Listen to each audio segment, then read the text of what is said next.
அதாவது பொதுவாகவே கிரகங்கள் அவர்கள் வேலையை தான் செய்து கொண்டிருக்கிறார்கள்.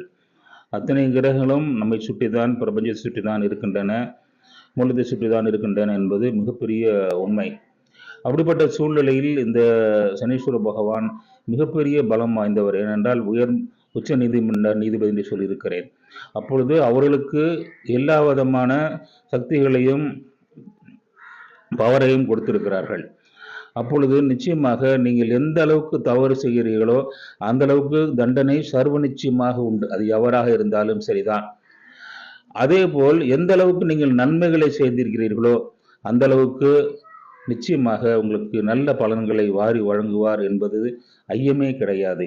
எப்படி என்கிறீர்களா? தெரிந்தும் தெரியாமலும் அறிந்தும் அறியாமல் எந்த தவறை செய்தாலும் அதை கணக்கெடுத்து கொண்டே இருப்பார் சனீஸ்வர பகவான். அப்பொழுது ஒரு தவறை செய்துவிட்டு யாரும்